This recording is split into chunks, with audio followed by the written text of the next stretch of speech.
ফ্যাসিবাদ পরবর্তী ভেঙে পড়া রাষ্ট্র কাঠামো বা সংস্কারের পরবর্তী যে নির্বাচনের প্রক্রিয়া নিয়ে আমরা কথা বলছি, সেটি আজকের আলোচনার বিষয়বস্তু।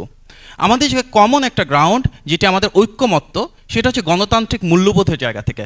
আমি বিশ্বাস করি আমরা এখানে যারা রয়েছি, আমরা সবাই স্বাধীনতা চাই, আমরা সবাই অধিকার চাই, আমরা সবাই বাংলাদেশের সার্বভৌমত্ব চাই, আমরা আবারও জনগণ হিসেবে দেশের মালিকানা ফেরত চাই। আমরা সবাই চাই এমন একটি বাংলাদেশ গড়ে তুলতে যেখানে বৈষম্য থাকবে না, যেখানে মেধার মূল্যায়ন হবে। এমন একটি সরকার আমরা চাই যেটি গণতান্ত্রিক, যেটা জনগণ দ্বারা নির্বাচিত, যেই সরকারের জবাবদিহিতা থাকবে, যেই সরকারের স্বচ্ছতা থাকবে। এই কমন যে উপলব্ধিগুলো রয়েছে, সেটিকে ধারণ করেই কিন্তু বাংলাদেশের বৃহত্তম রাজনৈতিক দল হিসেবে গত 16 বছর ধরে ফ্যাসিবাদ বিরোধী আন্দোলনের নেতৃত্ব দিয়ে এসেছে বিএনপি। আমরা যদি দেখি, আমাদের বিএনপির এবং বিভিন্ন অঙ্গ এবং সহযোগী সংগঠনগুলোর 1551 জন মানুষ শহীদ হয়েছেন প্রথম 15 বছরে। আমাদের 700-র বেশি নেতাকর্মী গুম হয়েছেন। এমন অনেকগুলো বিষয় ঘটেছে বাংলাদেশে, যেটি বিএনপি ছাড়া আর কোনো সংগঠনের সাথে ঘটেনি। আমাদের অনেক জায়গায় দেখা গিয়েছে একটা ভাইকে না পেয়ে আরেকটা ভাইকে ধরে নিয়ে গিয়েছে, দেখা গিয়েছে ছেলেকে না পেয়ে বাবাকে গ্রেফতার করা হয়েছে, দেখা গিয়েছে স্বামীকে না পেয়ে স্ত্রীকে নির্যাতন করেছে, বাড়িঘর জ্বালিয়ে দিয়েছে। আমাদের অনেক নেতাকর্মী ধান খেতে চেয়েছে, বছরের পর বছর যার যার এলাকায় ঢুকতে পারেনি। আমরা যারা বিএনপির রাজনীতি করি, আমাদের 60 লক্ষ নেতাকর্মীর বিরুদ্ধে মিথ্যা মামলা হয়েছে। আমাদের দল করে ছাত্রদলের একটা ছেলে পোস্টার সাটায়, সেও মামলা থেকে রেহাই পায়নি। আমরা বিশ্বাস করি এই যে ফ্যাসিবাদ বিরোধী আন্দোলন হয়েছে, এটি শুধু বিএনপির না, এটি শুধু ছাত্রদের না, এটি বাংলাদেশের সকল শ্রেণীর সকল পেশার মানুষের। এখানে রিক্সা শ্রমিক ছিলেন যারা শহীদ হয়েছে, তার মাঝে পোশাক শ্রমিক ছিলেন, এখানে দিনমজুর ছিলেন, এখানে চাষি ছিলেন, অনেক মা নেমে গিয়েছেন তাদের সন্তানদের জন্য, এখানে অনেক রিটায়ার্ড আর্মি অফিসিয়াল ছিলেন, এখানে অনেক কর্মকর্তা ছিলেন যারা সরকারি চাকরির সাথে জড়িত। সুতরাং এই যে গণ অভ্যুত্থান, আমরা কেন এটাকে গণ অভ্যুত্থান বলছি? কারণ এটি কোনো রাজনৈতিক দলের না, এটা কোনো নির্দিষ্ট পেশার না, এটা কোনো নির্দিষ্ট শ্রেণীর না, এটি সারা বাংলাদেশের। একদিকে ছিল ফ্যাসিবাদ, আরেকদিকে ছিল গোটা বাংলাদেশ। এই জাতীয় ঐক্যমত্যকে কিন্তু ধারণ করে বলেই আমাদের নেত্রী দেশনেত্রী বেগম খালেদা জিয়া 2016 সালে ভিশন 2030 প্রোভাইড করেছিলেন। সেখানে কিন্তু আমরা এই জাতীয় ঐক্যমত্যের কথাই বলেছিলাম। আমরা সবসময় বিশ্বাস করেছি বাংলাদেশের বৃহত্তম রাজনৈতিক দল হিসেবে সবচেয়ে বেশি আত্মত্যাগ আমাদের করতে হবে। আমরা সেটা করেছি, কিন্তু আমরা একই সাথে সবার সম্মান নিয়ে সবাইকে এক প্ল্যাটফর্মে এনে জাতীয় ঐক্যমত্যের একটি সরকারের প্রস্তাবনা দিয়েছি, যেটা আমাদের নেতা ভারপ্রাপ্ত চেয়ারম্যান জনাব তারেক রহমান ঘোষণা করেছিলেন যে আমরা একটি জাতীয় ঐক্যমত্যের সরকার ব্যবস্থা চাই।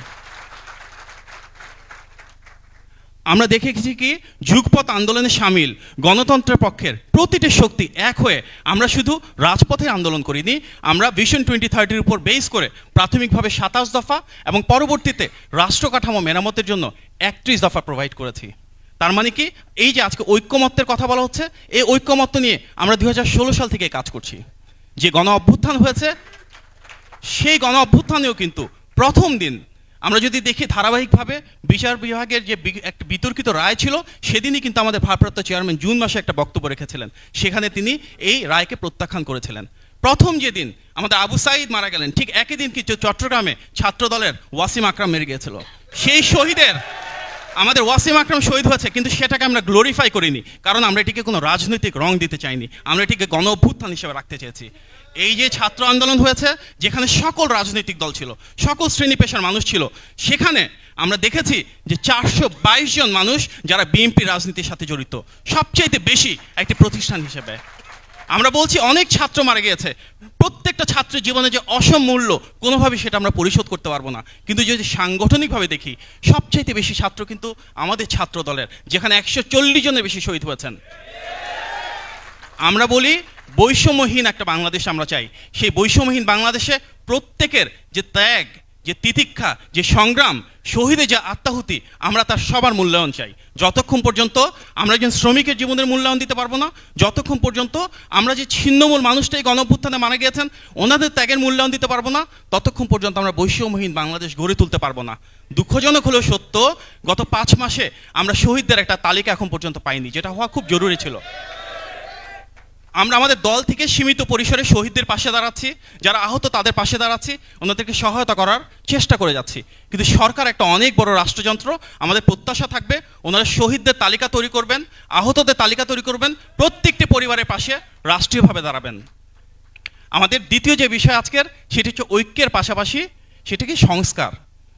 বাংলাদেশের সংস্কার একটি অনেক জনপ্রিয় শব্দ, কিন্তু সংস্কার বলতে আসলে আমরা কি বুঝি? সংস্কার বলতে আমরা রাজনৈতিকভাবে যেটি বুঝি, আমাদের নেতা জনাব তারেক রহমান ইতিমধ্যে বলেছেন যে সংস্কার মানে একটা দল মানে আরেকটা দলের কাছে ক্ষমতার পরিবর্তন না, রাজনৈতিক সংস্কৃতির পরিবর্তন। আমরা দেখেছি 5ই আগস্টের পর থেকে বিএনপি রাজনীতিতে সেই রাজনৈতিক সংস্কৃতির পরিবর্তন এসেছে। সংস্কার মানে কি? সংস্কার মানে হচ্ছে জনগণের আকাঙ্ক্ষার প্রতিফলন ঘটানো, জনগণের সম্পৃক্ততার মাধ্যমে জনগণের অর্থনৈতিক এবং রাজনৈতিক অধিকার, রাজনৈতিক এবং অর্থনৈতিক ক্ষমতা সেটিকে প্রতিষ্ঠিত করা। তার জন্য তার মানে প্রয়োজন জনগণের সম্পৃক্ততার। আমরা দেখেছি যে বাকশালের পরে শহীদ প্রেসিডেন্ট জিয়াউর রহমান বাংলাদেশে বহুদলীয় গণতন্ত্র প্রতিষ্ঠা করেছিলেন। সেটি কি সংস্কার ছিল না? অবশ্যই ছিল। আমরা দেখেছি যে স্বৈর শাসনের পরে বাংলাদেশে দেশনেত্রী বেগম খালেদা জিয়া প্রতিষ্ঠা করেছিলেন সংসদীয় গণতন্ত্র। সেটি কি সংস্কার ছিল না? অবশ্যই সেটি সংস্কার ছিল। আমরা দেখলাম যে যখন বাংলাদেশ ধ্বংসস্তূপে ছিল 75 পরবর্তী সেই সময়ে, তখন বাংলাদেশের ফরেন পলিসি চেঞ্জ করা হলো। সোভিয়েত ভিত্তিক ব্লক থেকে বের হয়ে সেখানে যে ফরেন পলিসি, সেখানে মিডল ইস্টের সাথে, সেখানে বহির্বিশ্বের ওয়েস্টার্ন কান্ট্রিগুলো ইউএস, ইউকে, ইউ সহ তৎকালীন ইউরোপিয়ান ইউনিয়ন সবার সাথে সম্পর্ক তৈরি করা হলো। তার মানে ফরেন পলিসিতে আমরা গ্লোবালাইজড যে ভিলেজ সেটার পার্ট হয়েছিলাম। সেটি কি সংস্কার ছিল না ফরেন পলিসিতে? আমরা দেখলাম কি শহীদ জিয়ার সময় খাল খনন করা হয়েছে, দেশনেত্রীর সময় বাংলাদেশে সারা দেশ জুড়ে উপজেলা পর্যায়ে বৃক্ষ মেলার সৃষ্টি করা হয়েছে। তার মানে কি এনভায়রনমেন্টের জন্য পলিসি অ্যাডপ্ট করা হয়েছে, সেটিও তো সংস্কার ছিল। দেশনেত্রী বেগম খালেদা জিয়ার সময় আমরা দেখলাম কি 2001 থেকে 2006-এর ভিতরে ফুড ফর এডুকেশন প্রোগ্রাম দেওয়া হলো, ভোকেশনাল এডুকেশনকে আরও বেশি গতিশীল করা হলো, বাংলাদেশে গ্রেডিং সিস্টেম ইন্ট্রোডিউস করা হলো, তারও অনেক আগে বাংলাদেশে প্রথমবার মতন প্রাইভেট ইউনিভার্সিটি ইন্ট্রোডিউস করা হলো। সেগুলো কি সংস্কার ছিল না? অবশ্যই সেগুলো সংস্কার ছিল। আমরা দেখেছি শহীদ প্রেসিডেন্ট জিয়াউর রহমানের সময় গ্রাম সরকার, গ্রাম পুলিশ ছিল, এর মাধ্যমে গ্রামীণ পর্যায়ে লোকাল অ্যাডমিনিস্ট্রেশনকে আরও বেশি এম্পাওয়ার করা হয়েছিল, লোকাল পর্যায়ে সবারকে আরও বেশি সুরক্ষা দেওয়া হয়েছিল। সেটি কি সংস্কার ছিল না? সেটিও সংস্কার ছিল। তার মানে কি সংস্কার বলতে আমরা সেটি বুঝি যাতে মানুষের ভাগ্যের পরিবর্তন হয়। আমরা দেখেছি বিএনপির প্রতিটি সরকারের সময় চেষ্টা করা হয়েছে আইনসভা, বিচার বিভাগ, নির্বাহী বিভাগের ভেতর ক্ষমতার একটা ভারসাম্য তৈরি করতে। 2001 থেকে 2006-এর যে সরকার ছিল সেখানে দুদক ইন্ট্রোডিউস করা হয়েছিল।